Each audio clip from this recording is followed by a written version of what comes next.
Exactement, on va se poser ce soir une question, comment les juges notent ces épreuves. Malgré son aspect artistique, ce sport est également évalué à partir de critères objectifs.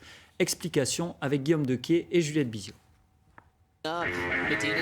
Un triple champion du monde qui perd sa série pour un demi-point. Le début de saison en Australie est raté pour Gabriel Medina. La faute des juges pour le Brésilien.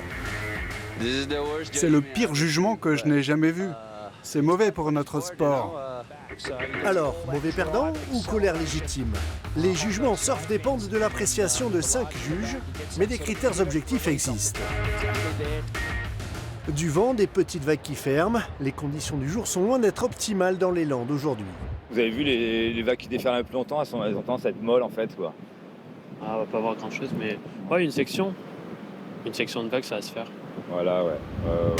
Ce n'est qu'un entraînement quotidien, mais il arrive que les compétitions se déroulent dans pareil champ de ruines.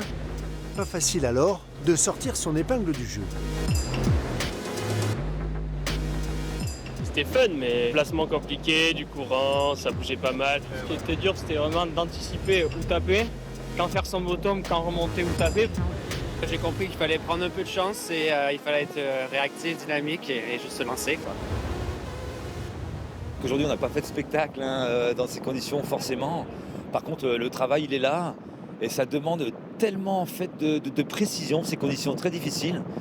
Parce qu'on n'arrive pas à prévoir les vagues, parce qu'on n'arrive pas à anticiper exactement le déferlement. Ça va demander aux surfeurs d'être très dynamiques, de déclencher très très rapidement. Un jour de compétition, les concurrents doivent choisir le bon support. Le sens marin est la première qualité du surfeur pro.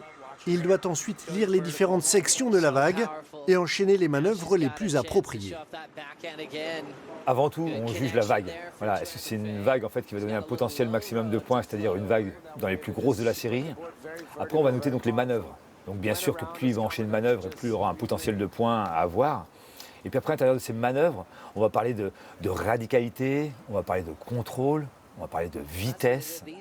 Les séries durent 20 minutes. Les 2 meilleures vagues sont retenues.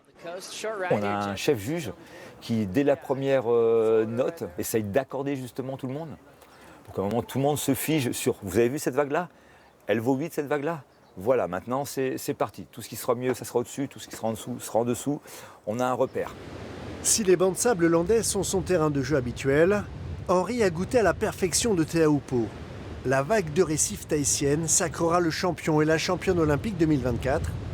Teahupo'o, un nom qui fait rêver les professionnels comme les amateurs. Et on était 4 copains, 4 métropolitains sur Tahiti. Donc on a vraiment eu un Teahupo'o pendant 4 heures parfait pour s'entraîner. Et la deuxième fois où j'y étais, c'est vrai que je me suis entraîné avec ceux qui s'entraînaient pour les Jeux Olympiques. Il y avait l'équipe d'Espagne des JO. Et là, c'était vraiment impressionnant. Cette vague, elle est magnifique. Elle fait peur, mais elle est magnifique. Teahupo'o est surtout une machine à tubes. Se laisser recouvrir par la vague peut sembler simple, mais le surfeur est tout sauf passif. Dans le surf, le tube, c'est hors norme. Le tube en lui-même rassemble les principaux critères des manœuvres. Quand on prend un magnifique tube, on a eu un gros engagement, on a eu un timing parfait, on a un contrôle, on est aussi placé à l'endroit le plus critique, ce qui est important et vachement jugé justement. Le surfeur là, il se situe vraiment à cet endroit, il est sous la lèvre. Et c'est pas de la chance, c'est même surtout de la grande expérience. Vaine Fierro, à 24 ans, a déjà une sacrée expérience. Mais surtout, la Tahitienne, qualifiée pour les Jeux Olympiques, a grandi sur cette vague. La connaissance du spot est essentielle en surf.